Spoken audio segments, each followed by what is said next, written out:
conclusão do Evangelho de Jesus Cristo segundo Marcos.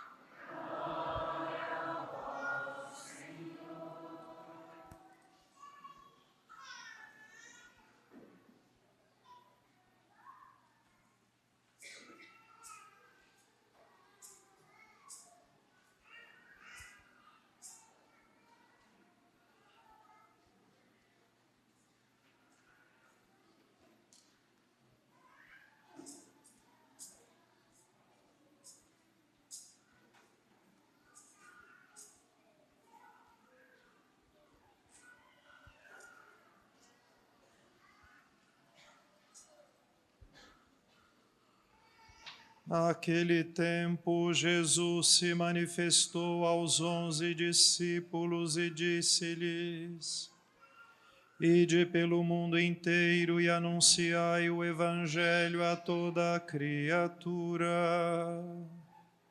Quem crer e for batizado será salvo, quem não crer será condenado.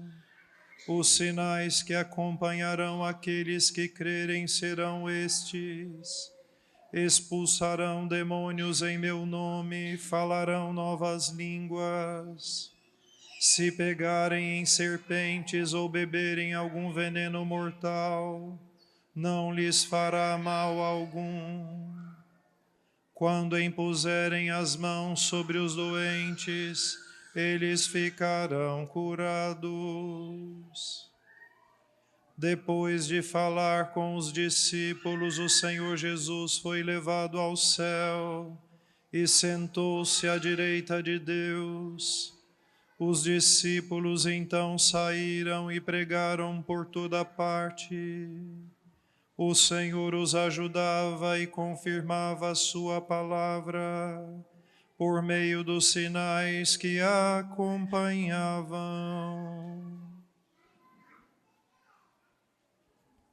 Palavra da salvação.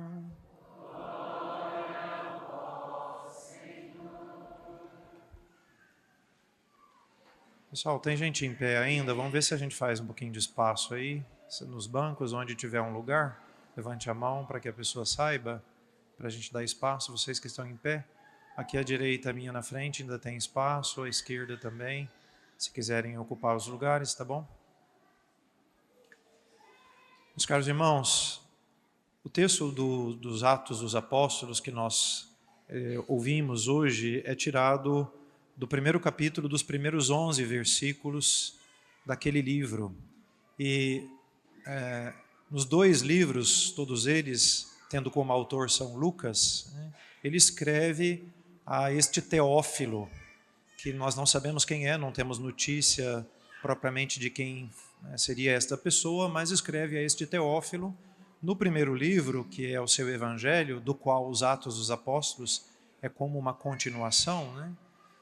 São Lucas vai dizer que fez uma pesquisa acurada dos fatos para poder escrever os seus livros, e isso a gente percebe que aconteceu o mesmo em relação aos Atos dos Apóstolos, ou seja, Lucas vai narrando aquilo que ele sabia que havia acontecido. No primeiro livro, o Evangelho, são os elementos da vida de Jesus propriamente.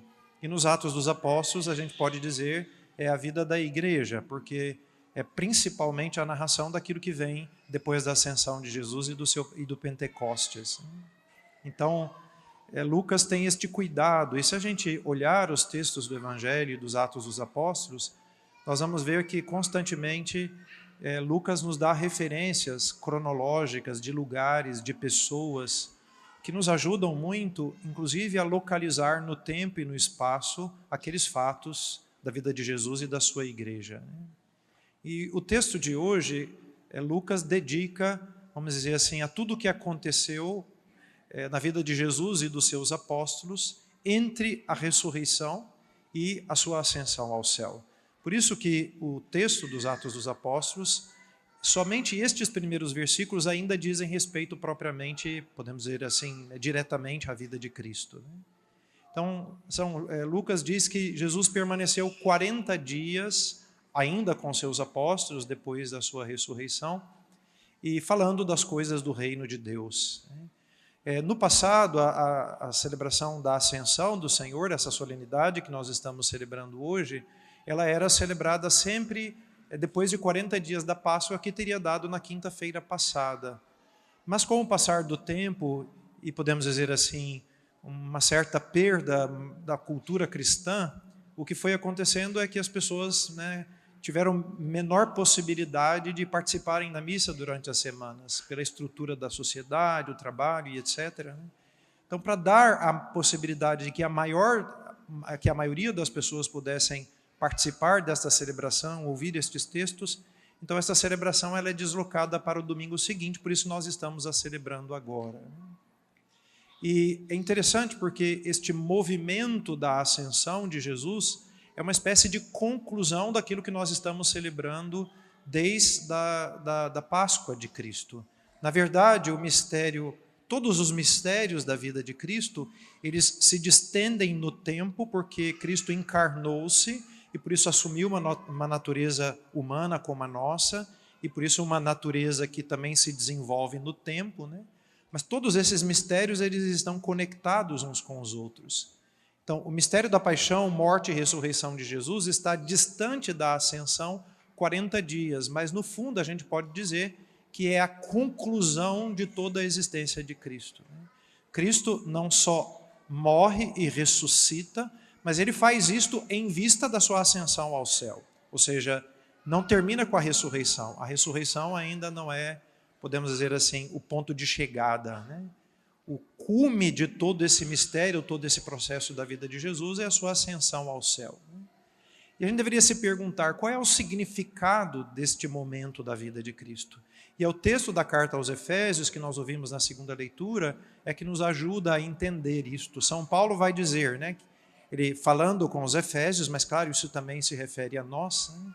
Então São Paulo diz que ele pedia a Deus que ele nos desse um espírito, que nos iluminasse para entendermos três coisas. Em primeiro lugar, a herança que o chamado de Deus nos faz. Depois, qual é a riqueza da glória que nós temos com os santos. E por fim, qual é a força que Deus operou em nós. E continuando, ele vai dizer, esta força Deus operou em nosso favor no seu Filho Jesus Cristo. Esta expressão, ela nos dá o sentido verdadeiro. Claro, aqui eu estou me referindo particularmente ao mistério da ascensão, mas isso diz respeito a toda a vida de Cristo, Ou seja, a tudo aquilo que diz respeito aos mistérios da vida de Jesus. Deus agiu com força na vida do seu Filho, para que, agindo através de Cristo, ele pudesse agir na nossa vida. Cristo, ao fazer-se homem, ele assume a nossa natureza humana, e tudo aquilo que acontece na vida de Cristo, Deus quer que aconteça na nossa vida. Por isso que somos chamados a sofrer com Cristo, a morrer com Cristo, a ressuscitar com Cristo para ascender ao céu. E aí é muito bonito do texto da carta aos Efésios, onde São Paulo diz que Cristo subiu aos céus e está à direita do Pai. Na Bíblia, o lado direito é o lado dos escolhidos. E por isso, o que São Paulo está querendo nos dizer é que Cristo elevou a nossa humanidade para sentar naquele lugar onde Deus havia reservado para nós seres humanos. Na verdade, Deus nos chamou à vida para que nós pudéssemos um dia estar sentados à sua direita. Deus nos fez existir, nos deu a nossa existência, isto não só teoricamente, para cada um de nós, Deus chamou a cada um de nós, porque queria que nós, um dia, caminhando nessa vida, pudéssemos entrar na eternidade feliz com Ele, sentando-nos à sua direita. Ou seja, a ascensão de Jesus ao céu aponta em definitivo qual é o destino da humanidade. Na semana passada eu disse que falaria sobre isto, e quero cumprir a minha promessa. A ascensão de Jesus, na verdade, aponta para o sentido da nossa existência. A ascensão de Jesus, na verdade, mostra para onde a nossa vida está caminhando, ou pelo menos deveria caminhar. A ascensão de Jesus mostra qual é a nossa pátria definitiva, que é o céu, que é a eternidade feliz com Deus. Isso significa que nós somos criados por Deus, mas a nossa vida deve transcender o tempo e a história. Nós fomos feitos para algo que está para além do tempo e do espaço, para além daquilo que nós palpamos, sentimos, ouvimos, cheiramos, ou seja, está numa realidade que transcende tudo isso. Isso significa que o elemento material da nossa existência, ou seja, isso que nós podemos medir, quantificar, cheirar, tocar, né? Tudo isso faz parte da nossa existência, porém a nossa vida é como uma flor que desabrocha, na verdade, depois disso, ou seja, nós somos orientados para além de tudo isso, e isto quem nos dá é a vida, esse sentido quem nos dá é o próprio Jesus, né? Cristo viveu a nossa vida para morrer a nossa morte, para matar a morte, é paradoxal, mas é isso mesmo, para matar a morte e para nos dar a vida, e ao subir e sentar-se à direita do Pai, ele reabriu de novo as portas do paraíso, para que o homem que havia perdido esse paraíso possa de novo ocupar o seu lugar lá dentro, à direita de Deus. Eu um dia prometo que vou fazer uma homilia sobre aquela passagem que também está no Evangelho de São Lucas, quando os dois ladrões que estão pregados na cruz ao lado de Cristo conversam com ele, né? Depois do diálogo com aquele que é considerado bom ladrão, Cristo vai dizer: ainda hoje estarás comigo no paraíso. Ou seja, a promessa que Cristo faz para nós não é uma promessa de um futuro distante, né? É de uma realidade que se cumpre já, né? Porque já agora Cristo nos abriu as portas do céu, né? Por isso, meus irmãos, que nós deveríamos assim nos esforçar constantemente para mantermos-nos dentro desse horizonte. E aqui é muito bonito este diálogo do anjo com os apóstolos, quando eles estão assistindo Jesus que sobe ao céu, né, que está descrito lá no texto dos Atos dos Apóstolos. O anjo pergunta a ele: o que estáis fazendo aí olhando para o céu? Então, de um lado, os apóstolos tinham compreendido muito bem. Por quê? Porque os olhos deles precisavam ficar fixos no céu. Claro, aqui simbolicamente, ou seja, fixos em Cristo que eleva a humanidade e que está conduzindo o homem para aquele sentido último da sua existência. Então, é verdade que nós cristãos precisamos viver com os olhos na eternidade, viver com os olhos no céu. Ou seja, a gente deve ouvir o apelo. Gente, está muito barulho hoje. Muito barulho.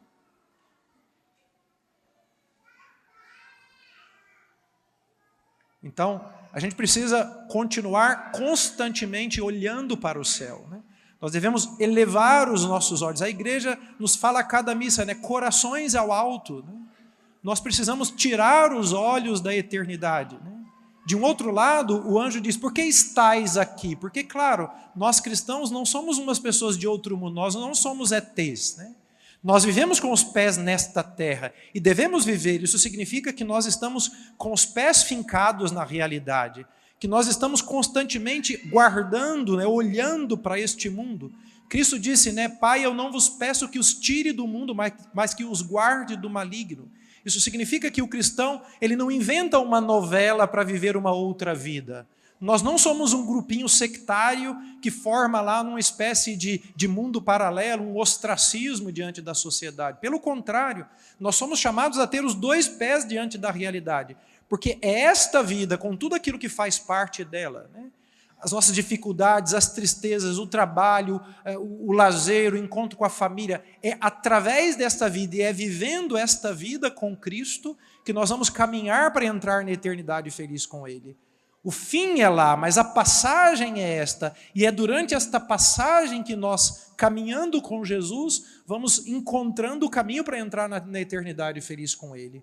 Por isso, de um lado, nós temos os dois pés fincados no chão. Nós estamos aqui e devemos permanecer com os dois pés na realidade, no sentido de não cairmos na tentação das ideologias, dos idealismos, cair numa tentação do ostracismo, de um afastamento do mundo e da realidade, criar uma espécie de realidade paralela. Mas, de um outro lado, deveríamos viver tudo isto, como dizia o filósofo, né, sub specie eternitatis, ou seja, devemos viver cada coisa na nossa vida como se fosse uma espécie de fragmento da eternidade, justamente para que cada coisa da nossa vida, cada momento, cada atividade, cada coisa que nós fazemos nos ajudasse a dar um passo para a direção do céu. E nisso eu queria chamar a atenção de novo, nós devemos tomar muito cuidado, porque sob o ponto de vista teórico, filosófico, mesmo quem nunca estudou filosofia na sua vida, E também do ponto de vista prático, nós vivemos fortemente influenciados pelo materialismo. E se nós formos assim analisar muito bem a nossa vida, certamente nós talvez nos reconheceríamos mais materialistas do que nós gostaríamos de ser. Nós estamos com os olhos muito presentes só no tempo, né? Nós fincamos os 2 pés no chão e esquecemos de olhar para a eternidade. Nós vivemos imersos nessa vida, mas o nosso coração não ascende ao céu para onde Cristo está sentado à direita do Pai. E por isso a gente vive a nossa vida comumente como se a morte fosse colocar fim de tudo. Basta a gente ver como a maioria dos católicos enfrenta a morte. É um desespero enorme. Como se a morte fosse acabar com tudo. Como se a morte pudesse pôr fim à nossa existência e à existência daquelas pessoas que nós amamos. O apego que nós temos aos bens materiais é absurdo. É absurdo. Nós vivemos e trabalhamos e gastamos a nossa vida para ter dinheiro, para comprar casa, para viajar. E nós nos esquecemos que tudo isso vai acabar, passa como um pó. E por isso, a gente vem aqui, reza e se esquece que tudo que nós estamos fazendo aqui é para, de novo, como a igreja diz, corações ao alto, é para elevar os nossos olhos, para que a gente aprenda não a eliminar tudo isso, porque também não é isto. Também nós não podemos correr o risco de um espiritualismo, né? Mas é os pés fincados na realidade, para viver essa vida, para caminhar como Cristo caminhou nesse mundo, mas o coração e os olhos voltados para a felicidade eterna. Ou seja, sem negar o tempo e o espaço, porque é o lugar do trabalho, da santificação, mas sem nos esquecer de que é para lá, é para a eternidade feliz que nós vivemos e para lá que deveremos olhar. Por isso, esta solenidade deve nos ajudar a repensar seriamente a nossa vida. Qual é a finalidade das nossas lutas? Aonde nós estamos colocando o nosso coração? Cristo disse, lá onde está o seu tesouro, lá vai estar o seu coração. Qual é o nosso tesouro? Aonde estão os nossos tesouros? Aonde está o nosso tesouro? Aonde está o nosso coração? Para onde nós olhamos? Repito, nós não negamos este mundo, mas nós vamos ordenando e dando a este mundo o significado que ele precisa, que é na perspectiva da eternidade. E aqui eu queria fazer uma conexão que me parece justa de ser feita, nesse dia em que nós celebramos o Dia das Mães. Esta perspectiva da transcendência mostra que a nossa vida não está fechada. A vida de nenhum ser humano, da humanidade, ela não está fechada em si mesma. Pelo contrário, ela se desabrocha para uma realidade que transcende. E para nós, seres humanos, esta perspectiva da transcendência deve nos lembrar uma outra perspectiva da transcendência, que é a superação que nós temos que ter de nós mesmos. Ou seja, devemos transcender o nosso ego. Transcender-nos, a gente pode dizer assim.